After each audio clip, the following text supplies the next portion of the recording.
പുരാതന കാലത്തെ ശിശുക്കളുടെ ശവസംസ്കാര രീതികളെക്കുറിച്ചുള്ള പുതിയ വെളിപ്പെടുത്തലുമായി ഇസ്രായേലിൽ നിന്നുള്ള പുരാവസ്തു ഗവേഷകർ ഏകദേശം 2500 വർഷം പഴക്കമുള്ള ഒരു കൂട്ട ശവക്കുഴി കണ്ടെത്തിയതാണ് ചരിത്രകാരന്മാരെയും ശാസ്ത്രലോകത്തെയും അത്ഭുതപ്പെടുത്തിയിരിക്കുന്നത്. ജെറുസലേമിന് തെക്കു പടിഞ്ഞാറായി സ്ഥിതി ചെയ്യുന്ന ടെൽ അസേക്ക എന്ന പുരാതന നഗരത്തിലാണ് ഈ കൂട്ട ശവക്കുഴി കണ്ടെത്തിയത്.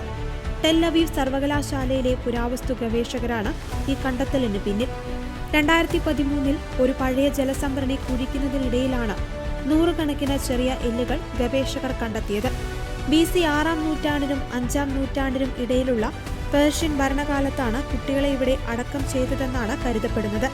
ഏകദേശം 68 മുതൽ 89 വരെ കുട്ടികളുടെ അവശിഷ്ടങ്ങളാണ് ഇവിടെയുള്ളത്. ഇതിൽ 90% 5 വയസ്സിൽ താഴെയുള്ള കുട്ടികളുടേതാണ്. 70% 2 വയസ്സിന് താഴെയുള്ള ശിശുക്കളാണ്. സാധാരണയായി കുടുംബക്കല്ലറകളിൽ കുട്ടികളുടെ മൃതദേഹങ്ങൾ കാണാറില്ലായിരുന്നു. എന്നാൽ ഇവിടെ കുട്ടികളെ ഒരുമിച്ച് ഒരു ജലസംഭരണിയിൽ അടക്കം ചെയ്തത് അക്കാലത്തെ വ്യത്യസ്തമായൊരു ആചാരത്തിലേക്കാണ് വിരൽ ചൂണ്ടുന്നത്. അക്കാലത്ത് ശിശുമരണ നിരക്ക് വളരെ കൂടുതലായിരുന്നു.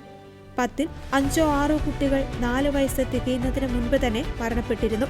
മുലകുടി മാറാത്ത കുട്ടികളെ പൂർണ്ണ മനുഷ്യരായി അക്കാലത്തെ സമൂഹം പരിഗണിച്ചില്ലായിരിക്കാം എന്നാണ് പ്രൊഫസർ ഓഡർ ഷിപ്ലിസ് പറയുന്നത്.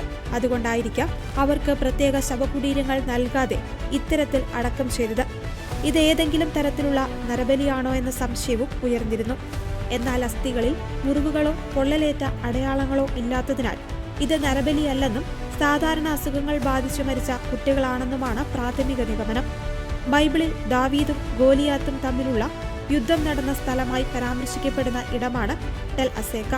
ഈ പ്രദേശത്തെ ജനങ്ങളുടെ ജീവിത രീതിയും ആചാരങ്ങളും മനസ്സിലാക്കുവാൻ ഈ കണ്ടെത്തൽ ഏറെ സഹായിക്കും.